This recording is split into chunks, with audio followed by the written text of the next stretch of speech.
हे guys, welcome back once again. और आज हम स्टार्ट करने वाले हैं इंस्ट्रूमेंटल मेथड ऑफ एनालिसिस का यूनिट नंबर 2। चैप्टर नंबर 1 देखेंगे आईआर स्पेक्ट्रोस्कोपी। तो क्या होता है इंफ्रारेड स्पेक्ट्रोस्कोपी, उसके बारे में हम सारी चीज़ें जानेंगे। और इससे पहले हम यूनिट नंबर 1 जो पूरी फिनिश कर चुके हैं, उसमें हमने पढ़ा था यूवी स्पेक्ट्रोस्कोपी क्या होता है और उसका इंस्ट्रूमेंटेशन देखा था कि किस तरह से उसका इंस्ट्रूमेंटेशन किया जाता है। और साथ में हमने उसका चैप्टर नंबर 2 देखा था फ्लोरोमेट्री। तो हर यूनिट जो है डिवाइड है कई चैप्टर्स में, तो थोड़ी सी लेंथी हो जाती है यूनिट। तो पहली यूनिट हमने कवर कर लिए, 2 चैप्टर थे उसमें, दोनों हमने अच्छे से कवर कर लिए थे। और ये हमारी यूनिट नंबर 2 और इसमें हम पहला चैप्टर देखेंगे आईआर स्पेक्ट्रोस्कोपी। और इसके अलावा भी इसमें 2-3 चैप्टर हैं, तो उनको भी हम कवर करेंगे। तो पहले हम देखते हैं आईआर स्पेक्ट्रोस्कोपी होता क्या है। तो इसे हम स्टार्ट करेंगे इसके बेसिक इंट्रोडक्शन से। और आईआर स्पेक्ट्रोस्कोपी के कुछ फंडामेंटल्स होते हैं, तो उनके हिसाब से हम इस चैप्टर को स्टार्ट करेंगे। और एक एक जो पॉइंट है उसके बारे में आपको कंप्लीट बताऊंगा, ताकि आपको जो इसका बेसिक जो इंट्रोडक्शन है आईआर स्पेक्ट्रोस्कोपी का, वो आपका क्लियर हो जाए। जो भी कॉन्सेप्ट है वो भी आपको समझ में आ जाए, इसमें क्या पढ़ने वाले हैं वो भी चीज़ें समझ में आ जाए, और साथ में होता क्या है, क्यों होता है, इसके बारे में भी जो आपको प्रॉपर नॉलेज मिल जाए। तो हम बेसिक इंट्रोडक्शन से शुरू करेंगे और फिर हम जो इसकी जो एडवांस चीज़ें हैं वो सारी चीज़ें पढ़ेंगे। तो बिल्कुल भी टफ नहीं लगेगा आपको। जैसा आपने यूवी स्पेक्ट्रोस्कोपी पढ़ा था, फ्लोरोमेट्री पढ़ा था, ये उसी की तरह ही है, बस थोड़ा सा डिफरेंस है जो मैं आपको बताता जाऊँगा बीच बीच में। तो चलिए स्टार्ट करते हो, देखते हैं basic introduction to IR spectroscopy and its fundamentals.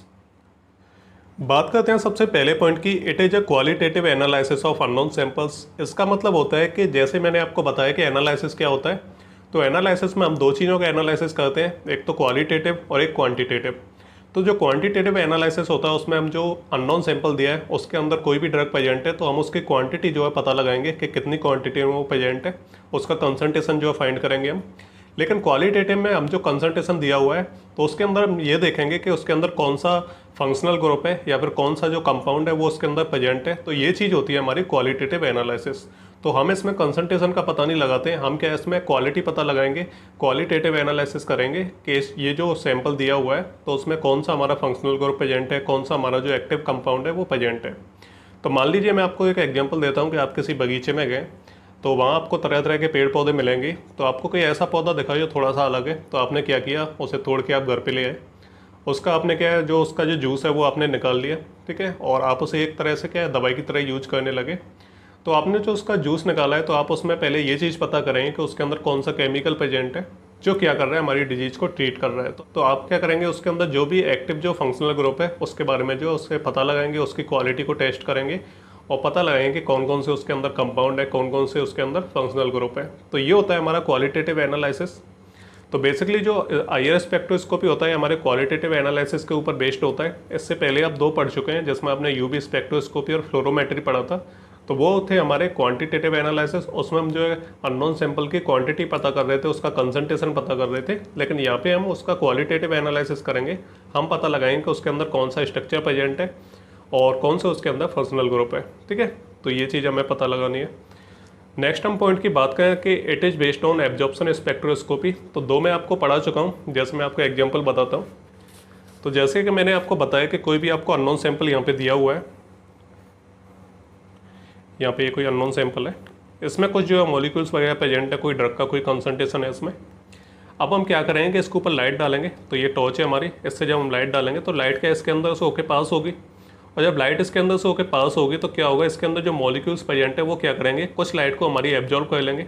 जो भी लाइट यहाँ से जाएगी तो ये क्या करेंगे, जो मॉलिक्यूल्स हैं वो कुछ जो मॉलिक्यूल्स हैं वो क्या लाइट को एब्जॉर्ब कर लेंगे, और वो क्या करेंगे, जो ग्राउंड स्टेट है, यानी ये सबसे नीचे जो मॉलिक्यूल्स हैं इन्हें हम ग्राउंड स्टेट बोलते हैं, ये ग्राउंड स्टेट पे प्रेजेंट है।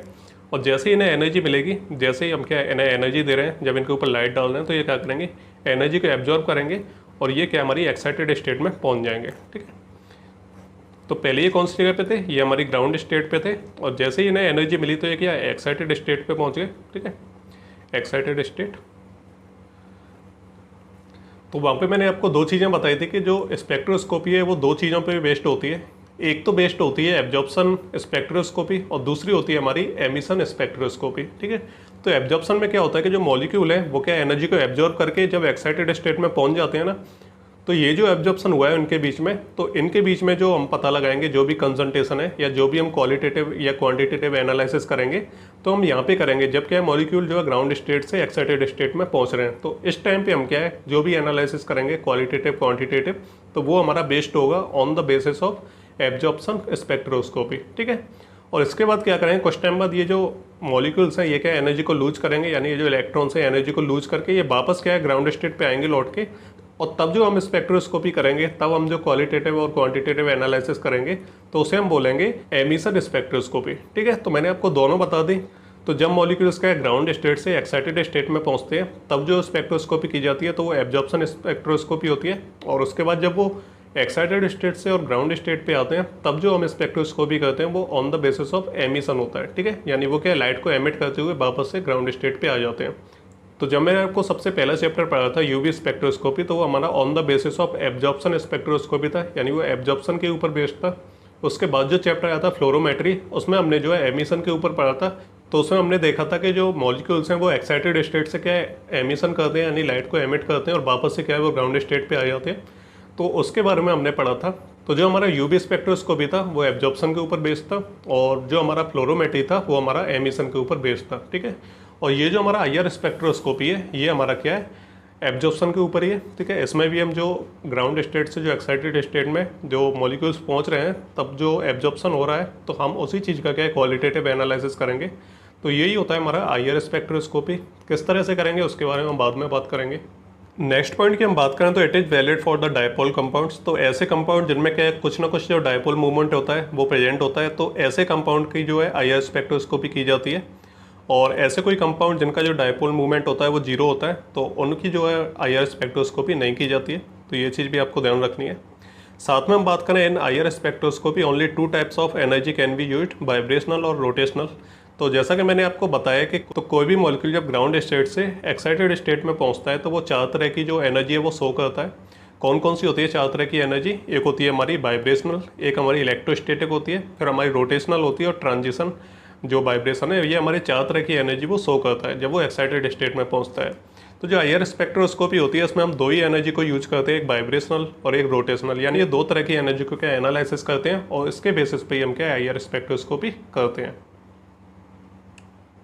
नेक्स्ट पॉइंट की हम बात करें तो कोई भी हमारा जो अननोन सैंपल दिया हुआ है तो जब हम उसके ऊपर लाइट डालेंगे तो उसके अंदर जो मॉलिक्यूल प्रेजेंट हैं तो वो 2 तरह की क्या एनर्जी शो करेंगे, वाइब्रेशनल और रोटेशनल एनर्जी, और उसी के बेसिस पे हम क्या आइडेंटिफाई करेंगे कि इसके अंदर कौन सा कंपाउंड प्रेजेंट है या फिर कौन से जो फंक्शनल ग्रुप है वो इसके अंदर प्रेजेंट है। नेक्स्ट हम बात करेंगे, जैसा कि हम जानते हैं कि जो एनर्जी होती है वो वेवलेंथ के क्या इन्वर्सली प्रोपोर्शनल होती है, यानी क्या एनर्जी को अगर हम बढ़ाते हैं तो वेवलेंथ क्या कम हो जाती है, वेवलेंथ को बढ़ाते हैं तो एनर्जी कम हो जाती है, यानी एक दूसरे के क्या अपोजिट होते हैं। एनर्जी बढ़ेगी तो वेवलेंथ कम होगी। और ये जो IR स्पेक्ट्रोस्कोपी होती है ये क्या on the basis of wavelength होती है। ठीक है, ये चीज़ भी आपको याद रखनी है। तो जो IR स्पेक्ट्रोस्कोपी होती है उसकी जो वेवलेंथ होती है तो उसको क्या हम 3 रीजन में जो है डिवाइड कर सकते हैं, यानी IR स्पेक्ट्रोस्कोपी क्या वेवलेंथ के ऊपर डिपेंड होती है, तो इसे क्या हम 3 पार्ट में डिवाइड कर सकते हैं इसकी वेवलेंथ को। ठीक है, तो इसमें क्या 3 टाइप होते हैं, एक तो नियर IR, ठीक है, फिर होती है हमारी मिड IR और फिर होती है हमारी फार IR। ठीक है, तो इन तीनों के बारे में मैं आपको बताऊंगा। तो नियर जो IR होती है इसकी जो वेवलेंथ होती है वो लगभग 0.8 माइक्रोन से लेकर 2.5 माइक्रोन तक होती है। मिड IR की जो वेवलेंथ रहती है वो 2.5 माइक्रोन से 15 माइक्रोन तक रहती है, और जो फार IR रहती है उसकी जो वेवलेंथ रहती है वो 15 माइक्रोन से लेकर 200 माइक्रोन तक रहती है। बात करें इसके वेव नंबर की तो यहाँ पे एक चीज़ आपको समझनी होगी कि वेव नंबर क्या होता है। तो मैं आपको बताता हूँ कि कोई भी अननोन सैंपल अगर दिया हुआ है तो हम उसकी जब IR स्पेक्ट्रोस्कोपी करेंगे और जब हम पता लगाएंगे कि इसके अंदर कौन सा कंपाउंड प्रेजेंट है तो उसे कैलकुलेट करने के लिए क्या है हम वेव नंबर का यूज करेंगे। ठीक है, तो वेव नंबर को किस तरह से कैलकुलेट करते हैं उसके बारे में मैं आपको बताऊँगा। फिलहाल आप एक और चीज़ देख लो यहाँ पे कि जो आपने वेवलेंथ है वो तो आपने देख ली कि नियर IR में कितनी रहती है, मिड IR में कितनी रहती है और फार IR में कितनी रहती है। ठीक है, यहाँ पे आपको वेव नंबर भी देखना होगा कि जो नियर IR रहती है इसमें क्या है जो वेव नंबर रहेगा वो हमारा 2500 सेंटीमीटर से लेके जो 4000 सेंटीमीटर तक रहेगा। मिड IR में क्या है 4000 सेंटीमीटर से लेके 667 सेंटीमीटर तक रहेगा, और फार IR में क्या है 667 से लेके 50 सेंटीमीटर तक रहेगा। तो ये इसका वेव नंबर हो गया, ये इसकी वेवलेंथ होगी। दोनों चीज़ आपको याद रखनी है। यहाँ आप देख रहे हैं कि जो वेवलेंथ है यहाँ पे कम है तो क्या एनर्जी इस साइड में ज़्यादा होगी, और यहाँ पे क्या है जैसे जैसे वेवलेंथ बढ़ती जा रही है एनर्जी हमारी कम होती जा रही है। तो जो फार IR रहेगा यहाँ पे क्या हमारी वेवलेंथ सबसे ज़्यादा होगी और एनर्जी सबसे कम होगी, और जो नियर IR होगा यहाँ पे क्या है जो एनर्जी है वो सबसे ज़्यादा होगी और वेवलेंथ क्या सबसे कम होगी। और यहाँ पे हम जो IR स्पेक्ट्रोस्कोपी में जो हम वेवलेंथ यूज करते हैं, जो वेव नंबर हम यूज करते हैं वो मिड IR का करते हैं, यानी ये हमारी इंपॉर्टेंट है और इसी का हम जो है यूज करने वाले हैं और पढ़ने वाले हैं IR स्पेक्ट्रोस्कोपी में। ठीक है, तो ये चीज़ भी आपको ध्यान रखनी है। इसके अलावा मैं आपको एक और चीज़ बताता हूँ तो अगर हम वेवलेंथ को अगर सेंटीमीटर में कन्वर्ट करना चाहते हैं तो उसके लिए एक फार्मूला होता है हमारा। तो इसमें जैसे कि यहाँ पे कोई भी आप एग्जांपल ले लो, जैसे अगर आपको 200 जो दिया हुआ है, जैसे यहाँ पे 200 म्यू दिया है माइक्रोन, जैसे यहाँ पे 200 माइक्रोन दिया है, तो इसको अगर हमें सेंटीमीटर में कन्वर्ट करना है तो हम क्या करेंगे, इंटू 10⁻⁻⁴ का मल्टीप्लाई कर देंगे। ठीक है, तो ये हो गई हमारी सेंटीमीटर में। ऐसे अगर 2.5 दिया हुआ है तो 2.5 का क्या है, 10⁻⁻⁴ में मल्टीप्लाई कर देंगे, तो ये जो क्या बन जाएगा हमारा, ये हमारा सेंटीमीटर में आ जाएगा। ठीक, तो जो भी चीज़ माइक्रोन में दी है, जो वेवलेंथ दी है, तो उसे हमें सेंटीमीटर में कन्वर्ट करना है, तो बस आपको 10⁻⁻⁴ का मल्टीप्लाई करना है, तो वो सेंटीमीटर में आ जाएगी। इसके अलावा नेक्स्ट हम बात करते हैं जो आईआर स्पेक्ट्रोस्कोपी रहती है, तो इसका जो एनालिसिस हम करते हैं, ठीक है, तो उसमें क्या है, हम वेव नंबर का यूज़ करते हैं, वेवलेंथ का यूज़ नहीं करते। तो जो आपने पहले पढ़ी थी यूवी स्पेक्ट्रोस्कोपी वगैरह, तो उसमें हम वेवलेंथ का यूज कर रहे थे, लेकिन यहाँ पे क्या है, हम वेवलेंथ का यूज नहीं करेंगे, वेव नंबर का यूज करेंगे। तो अगर हमें वेव नंबर जो निकालना है तो हम क्या करेंगे, एक फॉर्मूला होता है हमारा म्यू इक्वल टू 1/λ। ठीक है, तो लैम्डा हमारी यहाँ पे क्या होती है, वेवलेंथ होती है। ठीक है, और म्यू यहाँ पे क्या है, हमारा वेव नंबर है। तो हम इसे कैलकुलेट करेंगे, मैं आपको दिखा देता हूँ। चलिए, तो एक एग्जाम्पल देखते हैं कि किस तरह से कैलकुलेट किया जाता है वेव नंबर। तो हालांकि ये चीज़ एग्जाम में आपसे नहीं पूछी जाएगी, कैलकुलेट करने के लिए नहीं बोला जाएगा, लेकिन अगर आप जीपेट वगैरह की तैयारी करते हैं तो उस टाइम पे क्या है, आपसे जो इस तरह की चीज़ें पूछी जाती हैं। और ये जो नॉर्मल एग्जाम होते हैं, सेमेस्टर एग्जाम, तो इसके लिए इतनी इंपॉर्टेंट नहीं है, लेकिन फिर भी मैं आपको बता देता हूँ कि किस तरह से वेव नंबर को कैलकुलेट किया जाता है। तो मान लीजिए हमें कैलकुलेट करना है वेव नंबर, और यहाँ पे वेवलेंथ दी हुई है हमारी 200 माइक्रोन। ठीक है, तो हम फॉर्मूला लगाएंगे अपना वही म्यू इक्वल टू 1/λ। तो म्यू की हमें वैल्यू निकालनी है, तो हम क्या करेंगे, 1 का 1 ऊपर आ जाएगा, और लैम्डा हम क्या करेंगे, लैम्डा यहाँ पे जो वेवलेंथ दी है तो वो हमारी 200 दी है। तो सबसे पहले हम क्या करेंगे, इसे सेंटीमीटर में कन्वर्ट करेंगे। तो सेंटीमीटर में कन्वर्ट करने के लिए हम 10⁻⁻⁴ का मल्टीप्लाई कर देंगे। तो ये जो वैल्यू हमारी वो वेवलेंथ है सेंटीमीटर में। ठीक है, तो अब हम क्या करेंगे, जो हमारी वेवलेंथ है उसकी जगह पे हम इसकी वैल्यू रख देंगे। इसके बाद हम क्या करेंगे कि जस्ट अपोजिट कर देंगे, ये जो हमारी 10⁻⁻⁴ ऐसे हम ऊपर लेके जाएंगे। ठीक है, तो क्या हो जाएगी हमारी, ये 4 हो जाएगी, माइनस हट जाएगा यहाँ से, ये 4 रह जाएगी हमारी।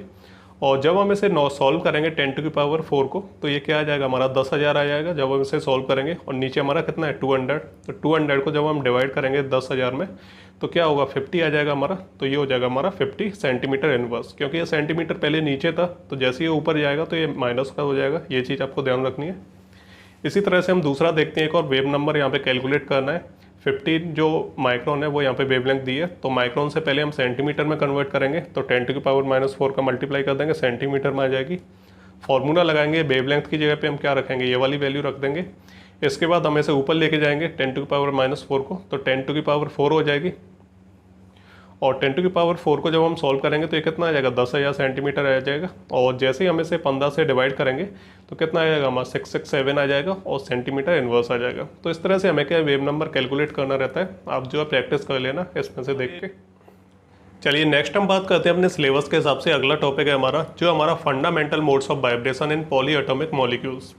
तो ये चीज़ आपको समझनी होगी। तो जैसा कि मैंने आपको बताया कि ये जो हमारी आईआर स्पेक्ट्रोस्कोपी रहती है, ये किस प्रिंसिपल पे बेस होती है, वाइब्रेशनल और रोटेशनल स्ट्रेचिंग। ठीक है, और उसके जो मूवमेंट्स रहते हैं, तो कोई भी मॉलिक्यूल के ऊपर जब हम लाइट डालते हैं तो वो क्या है, दो तरह की, हमारा वैसे तो वो 4 तरह की एनर्जी शो करता है, लेकिन हम क्या इसमें 2 ही एनर्जी को देखने वाले, एक वाइब्रेशनल और एक रोटेशनल एनर्जी। ठीक है, तो जब भी हम किसी के ऊपर जब आईआर स्पेक्ट्रोस्कोपी करेंगे, आईआर लाइट डालेंगे, रेडिएशन डालेंगे उसके ऊपर, तो क्या है वो 2 तरह की एनर्जी शो करेगा, वाइब्रेशनल और रोटेशनल एनर्जी। इसके अलावा कुछ स्ट्रेचिंग भी वो शो करेगा, और साथ में कुछ मूवमेंट भी शो करेगा, जिसके बारे में हम बात करेंगे। जैसे हम किसी अननोन सैंपल के ऊपर जब आईआर रेडिएशन डालेंगे तो उसके अंदर क्या है, कुछ कंपाउंड वगैरह प्रेजेंट होंगे, जो मॉलिक्यूल्स होंगे उनमें कुछ कंपाउंड प्रेजेंट होंगे सैंपल के अंदर।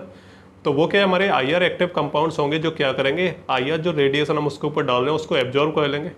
और जैसे वो एब्जॉर्ब करेंगे तो उनके अंदर क्या है, वाइब्रेशनल और रोटेशनल एनर्जी क्या शो होने लगेगी, यानी वो वाइब्रेट करने लगेंगे और रोटेट करने लगेंगे, और उनके अंदर क्या मूवमेंट होने लगेगी। ठीक है, और जब ये मूवमेंट होती है तो ये क्या है, कुछ फिंगरप्रिंट्स शो करते हैं। फिंगरप्रिंट क्या होते हैं, तो मान लीजिए कोई अननोन सैंपल है, उसमें क्या है, कोई कंपाउंड प्रेजेंट है। ठीक है, जिसने क्या कि लाइट को एब्जॉर्ब किया। तो मान लीजिए वो जो कंपाउंड है उसके अंदर कोई फंक्शनल ग्रुप प्रेजेंट है, जैसे मान लीजिए OH प्रेजेंट है उसके अंदर।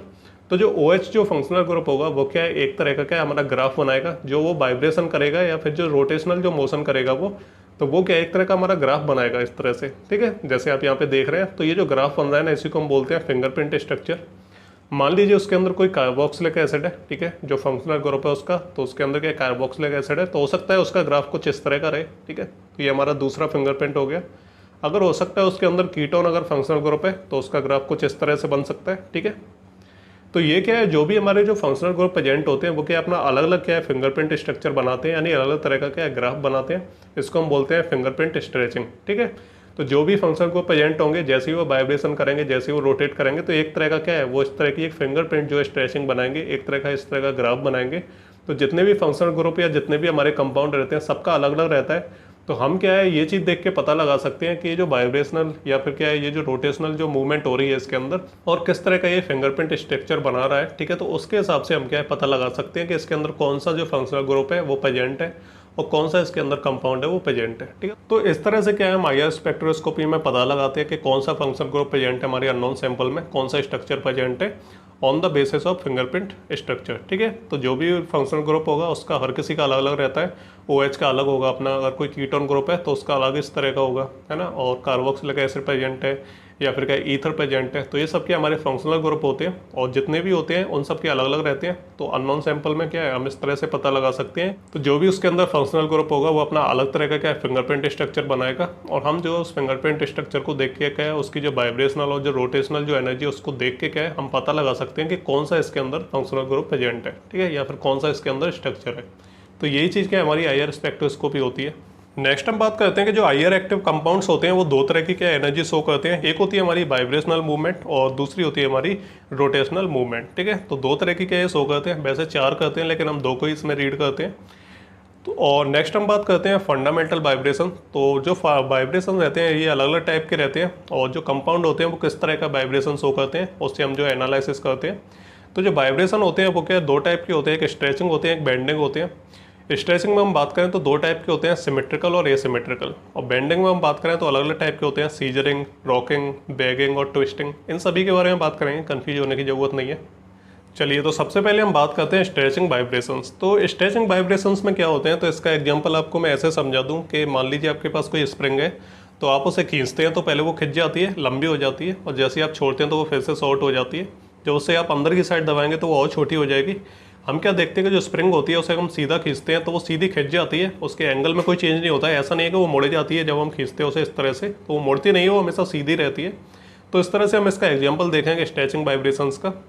तो ये जो वाइब्रेशन होते हैं इसमें आपको एक मेन पॉइंट है जो आपको याद रखना है। ये जो वाइब्रेशन होते हैं इसमें क्या है, बॉन्ड की जो लेंथ होती है वो चेंज होती है, ठीक है। उसके बॉन्ड का जो एंगल होता है वो चेंज नहीं होता है, केवल बॉन्ड की जो लेंथ है वो चेंज होती है। अब मैं आपको बताता हूँ कि किस तरह से चेंज होती है। तो चलिए सबसे पहला हम एग्जांपल देखते हैं सिमेट्रिकल वाइब्रेशन का। तो सिमेट्रिकल में क्या होता है, एक जो क्या है सेंट्रल एटम प्रेजेंट होता है, इसके साथ क्या है हमारे दो अलग से जो एटम इससे जुड़े हुए होते हैं, जैसे A और B। दो अलग इससे एटम जुड़े हुए हैं और एक बीच में हमारा सेंट्रल एटम है। तो सिमेट्रिकल में क्या होता है कि सिमेट्री शो करते हैं कि जो सेंट्रल एटम है इससे जो एक एटम जो बी वाला जुड़ा हुआ है, तो ये क्या इस साइड में अगर ये बढ़ेगा तो जो हमारा ए वाला है वो हमारा अपोजिट साइड में बढ़ेगा, यानी कि अपोजिट साइड में स्ट्रेच होंगे वो, ठीक है। तो ये तो हमारा सिमेट्रिकल हो गया। मान लीजिए यही वाला जो हमारा सिमेट्रिकल में एक और हम एग्जाम्पल देखें तो इसमें दो हमारे जो क्या है एटम अलग से कनेक्ट है और एक हमारा क्या है सेंट्रल एटम है, ठीक है। तो ये हमारे दो हो गए इससे कनेक्ट, ए और बी, ठीक है। तो पहले वाले में मैंने आपको बताया कि या तो ये क्या अपोजिट डायरेक्शन में स्ट्रेच करेंगे या फिर क्या है ये टू बर्ड्स, ठीक है, यानी क्या है ये सेंट्रल एटम है इसके साइड में जो है ये मूव करेंगे। तो या तो क्या इससे अवे करेंगे यानी इससे दूर जाएंगे, तो क्या सीधे सीधे क्या दूर जाएंगे, दोनों एक दूसरे से दूर जाएंगे, और या फिर क्या है दोनों एक साथ क्या है पास में आएंगे जो सेंट्रल एटम है। तो इसमें आपको एक सिमेट्री देखने को मिल रही है कि या तो क्या है एक साथ दूर जा रहे हैं, ठीक है, या फिर क्या है एक साथ पास आ रहे हैं, ठीक है। तो ये होती है हमारी सिमेट्रिकल वाइब्रेशंस। इसमें क्या है केवल स्ट्रेचिंग हो रही है, ए और बी ए क्या है वो दूर जा रहे हैं तो स्ट्रेच हो रहा है, इनका जो बॉन्ड का जो लेंथ है वो क्या है इंक्रीज हो रही है, और या फिर क्या है जो बॉन्ड की जो लेंथ है वो डिक्रीज हो रही है, यानी बॉन्ड की जो लेंथ है बस वो चेंज हो रही है हमारी। बाकी क्या है इसमें कोई एंगल में कोई अंतर नहीं आ रहा है, यानी या कोई बैंड नहीं हो रहा है, इस तरह से कुछ नहीं हो रहा है, केवल क्या है केवल स्ट्रेचिंग हो रही है। तो क्या है जो बॉन्ड की जो लेंथ है उसमें बस चेंज हो रहा है, बाकी कोई भी चेंज नहीं हो रहा है। तो ये हमारा सिमेट्रिकल हो गया। नेक्स्ट बात करते हैं इसी में एसिमेट्रिकल की। तो मान लीजिए ये कोई सेंट्रल जो एटम है प्रेजेंट है, इसके साथ दो हमारे अलग से एटम जुड़े हुए हैं, ठीक है, ए और बी। ये हो गए हमारे दो अलग से एटम।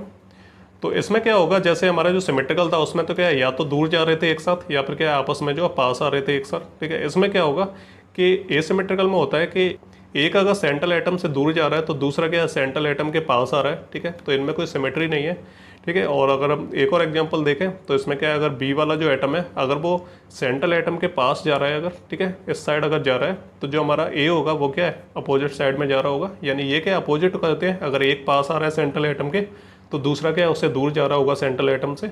लेकिन हमारा जो सिमेट्रिकल था उसमें क्या है, अगर एक दूर जा रहा है तो दूसरा भी दूर जा रहा होगा, एक पास आ रहा है तो दूसरा भी पास आ रहा होगा।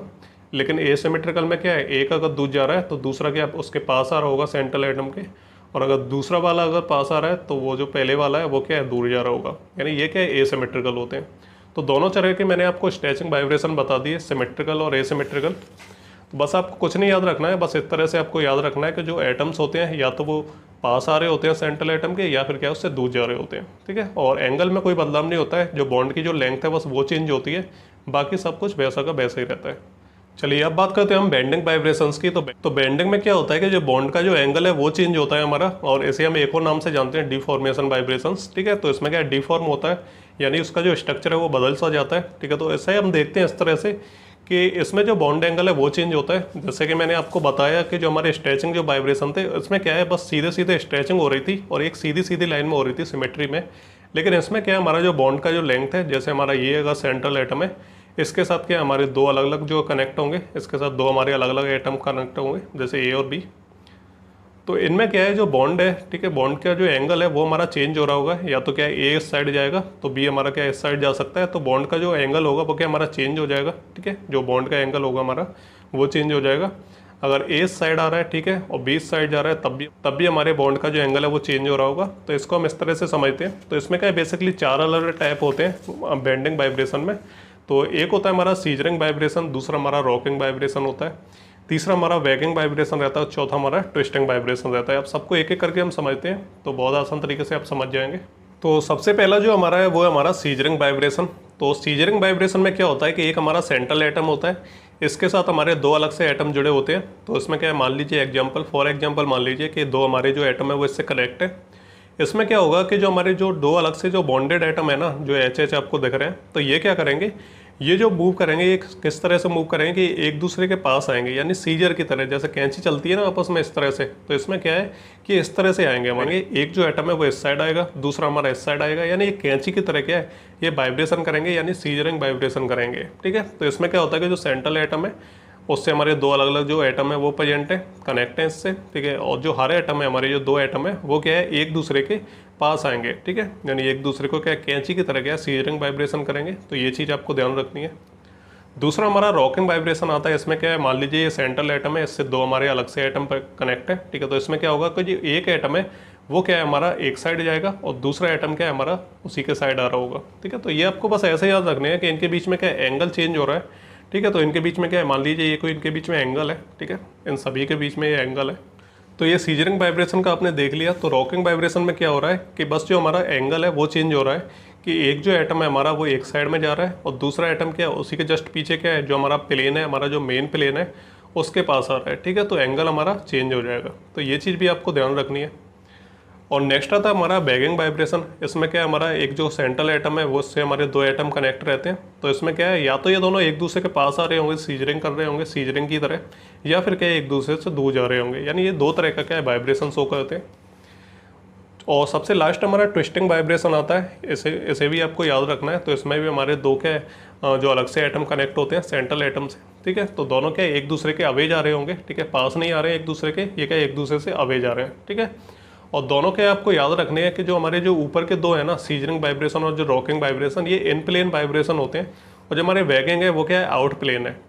तो जो इस तरह के जो वाइब्रेशन होते हैं वो क्या है आउट प्लेन वाइब्रेशन होते हैं, ठीक है। तो ये चीज़ बस आपको ध्यान रखनी है। तो एग्जाम में ज़्यादातर ऐसी चीज़ें पूछी नहीं जाती हैं, लेकिन अगर पूछी जाती हैं तो आपको ये चीज़ें लिखनी होंगी। तो बस आपको थोड़ा थोड़ा सा इनका डायग्राम देखना है और किस तरह का है जो एटम है वो हमारे इन प्लेन है, आउट प्लेन है, या किस तरह से जो हम मूव कर रहे हैं, बस वो आपको जो डायरेक्शंस हैं वो आपको ध्यान रखनी है। बाकी इसमें जो है टफ होने वाली कोई भी चीज़ नहीं है।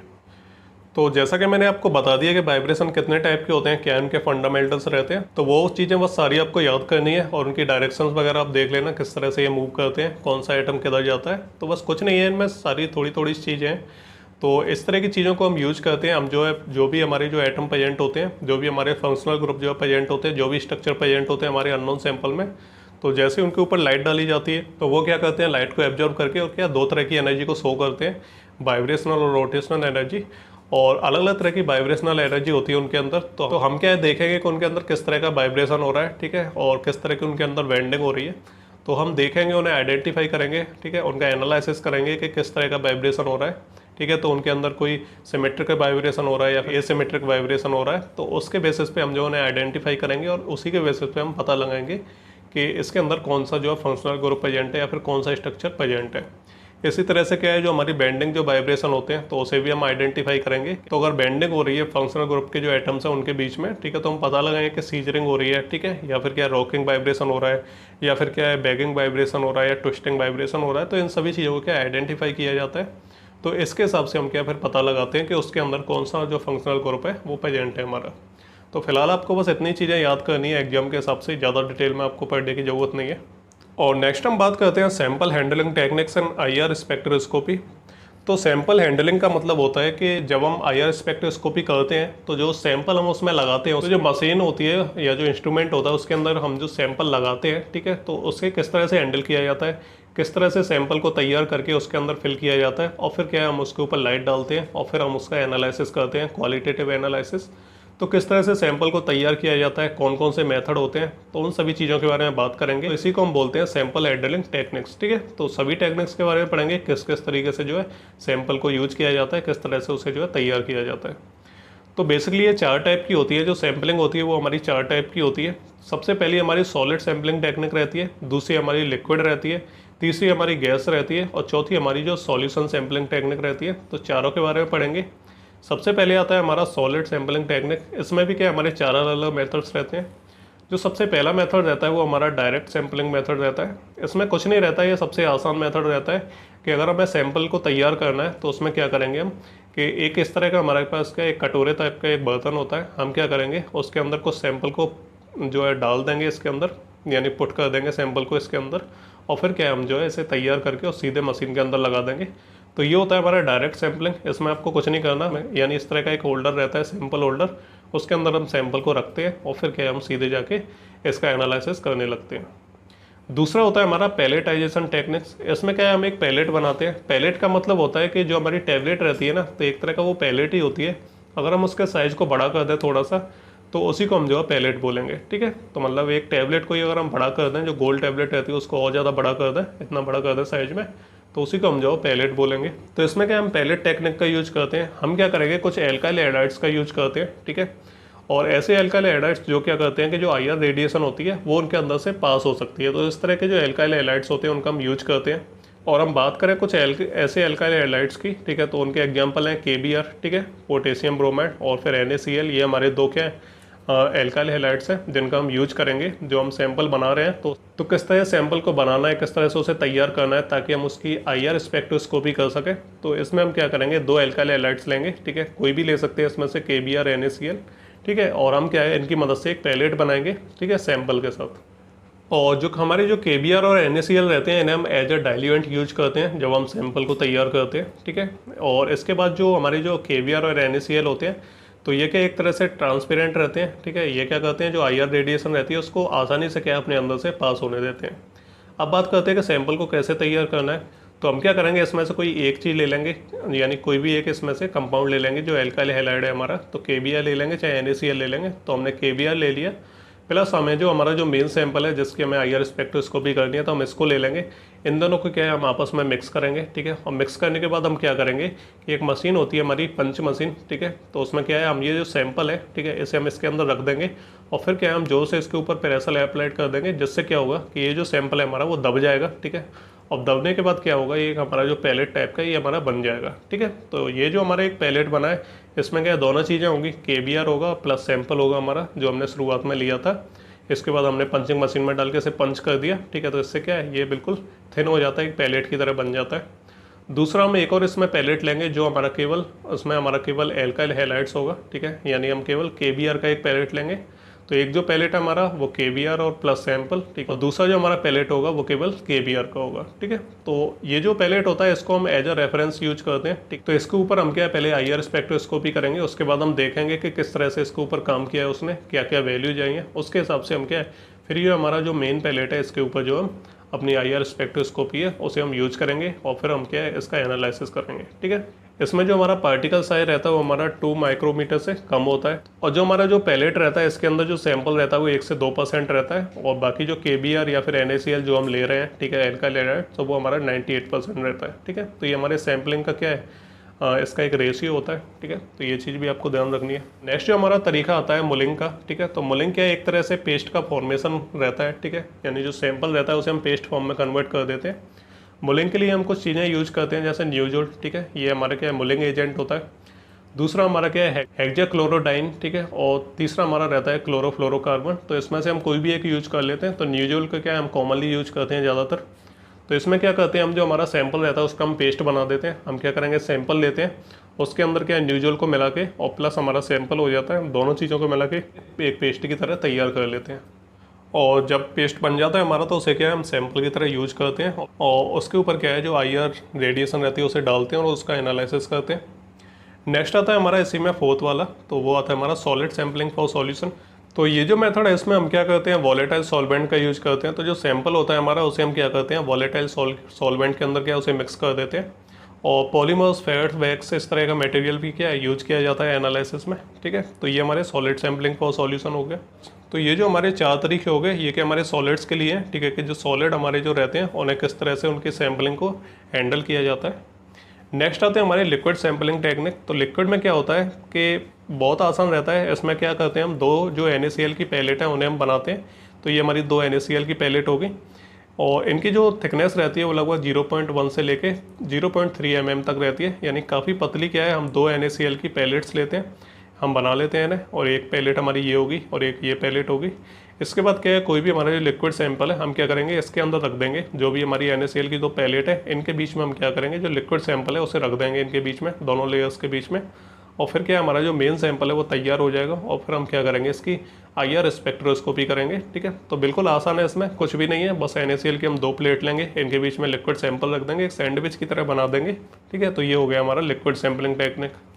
तीसरा हमारा गैस सैंपलिंग टेक्निक होता है। इसमें क्या है गैस सेल्स का यूज किया जाता है। ठीक है, यानी सिलेंडर टाइप की रहती हैं, छोटी छोटी सेल्स रहती हैं, तो उनमें क्या है गैस को फिल किया जाता है, और जो गैस सेल्स की जो लेंथ रहती है वो लगभग 10 सेंटीमीटर रहती है, और इसके अलावा जो सेल्स रहती हैं वो क्या हमारी NaCl की बनी होती है। ठीक है, तो ये चीज़ भी आपको ध्यान रखती है। और जो सेल रहती है हमारी हम उसके अंदर गैस को फिल करेंगे, और फिर क्या डायरेक्ट हम जो IR रेडिएशन है उसके पास उसे रख देंगे, यानी क्या है हम डायरेक्ट जो IR रेडिएशन है उसके अंदर पुट करेंगे। ठीक है, तो बाकी इसमें कुछ भी अलग से नहीं करना है, बस आपको सेल लेनी है। ठीक है, जिसमें क्या है गैस को फिल करेंगे। सेल हमारी क्या है NaCl की बनी होगी, और उसकी जो लेंथ होगी वो 10 सेंटीमीटर रहेगी। इसके अलावा हम क्या करेंगे वो डायरेक्ट उस सेल को ले जाके क्या है IR रेडिएशन उससे पास करेंगे। तो बिल्कुल आसान रहता है। सबसे जो लास्ट रहता है वो होता है हमारा सॉल्यूशन सैंपलिंग टेक्निक। तो इस टेक्निक में हम क्या अलग अलग तरह के सॉल्वेंट्स का यूज करते हैं, जैसे क्लोरोफॉर्म हो गया हमारा, कार्बन टेट्राक्लोराइड हो गया, कार्बन डाइसल्फाइड हो गया। तो ये हमारे क्या है सारे के सारे सॉल्वेंट हैं। तो अगर हमें इस तरह की क्या सैम्पलिंग टेक्निक को यूज करना है तो हम क्या करेंगे इन सॉल्वेंट के अंदर क्या हमारा जो मेन सैंपल है उसको हम मिक्स करके क्या एक सॉल्यूशन बना देते हैं, और जो सॉल्यूशन बनता है उसको क्या है हम जो IR स्पेक्ट्रोस्कोपी करते हैं उसकी। तो ये जो हमारे 4 अलग अलग तरीके होते हैं सैंपल हैंडलिंग के, तो ये मैंने आपको बता दिए हैं। ठीक है, तो जो हमारा सॉलिड था उसमें 4 हमारे अलग थे, बाकी हमारे जो 4 हैं वो अलग है। तो ये चीज़ आपको ध्यान रखनी है, कौन कौन से रहते हैं, क्या उनका मेथड रहता है, क्या टेक्निक यूज करते हैं, तो वो सारे के सारे आपको याद रखने हैं, बिल्कुल भी टफ नहीं है। और इसके अलावा आपको एक और चीज़ याद रखनी है कि जितनी भी सैम्पलिंग टेक्निक हमने पढ़ी हैं तो इन सब में हमें वाटर का बिल्कुल भी यूज नहीं करना है। सॉल्वेंट के लिए क्या हम अलग अलग तरह की चीज़ें यूज करते हैं, लेकिन वाटर का यूज नहीं करते हैं, और वाटर का करना भी नहीं है। ठीक है, तो ये चीज़ भी आपको ध्यान रखनी है। ठीक है, तो वाटर आपको कहीं यूज नहीं करना है। तो ये क्या है हमने काफ़ी सारी चीज़ें पढ़ ली हैं। इंट्रोडक्शन देख लिया हमने IR स्पेक्ट्रोस्कोपी का। इसके अलावा हमने क्या फंडामेंटल्स देख लिए, वाइब्रेशंस वगैरह देख लिए। ठीक है, अलग अलग उसके टाइप देख लिए हमने, और साथ ही में हमने क्या इसके सैंपल हैंडलिंग टेक्निक्स को देख लिया। तो हमारे 3 जो इंपॉर्टेंट टॉपिक है इस चैप्टर के वो हमारे कंप्लीट हो चुके हैं। अब इसमें 2 चीज़ें और बची हैं, एक तो बचे हैं फैक्टर अफेक्टिंग, इसके अलावा इसके कुछ हमारे एप्लीकेशंस बचे हैं, और साथ में इसके क्या है हमारे जो इंस्ट्रूमेंटेशन बचा है वो हमारा जो टॉपिक है वो पूरा बचा है। तो आई होप अगले वीडियो में हम इस पूरे को कवर कर लेंगे। नहीं भी होगा तो कोई दिक्कत नहीं, हम एक और वीडियो बना लेंगे। तो यहाँ पे हमारा एक जो बड़ा पोर्शन है वो लगभग कवर हो चुका है। अगर आपको कोई भी इसमें डाउट आता है तो आप क्या कमेंट करके पूछ लेना, कोई भी दिक्कत वाली बात नहीं है। इसके जो नोट्स वगैरह है या तो मैं पूरा कंप्लीट यूनिट का डाल दूंगा, अदरवाइज ये जो मैंने करा दिया इसका मैं टेलीग्राम पे अपलोड कर दूंगा, जाके डाउनलोड कर लेना। तो चलिए मिलते हैं अगली वीडियो में, तब तक के लिए goodbye and take care.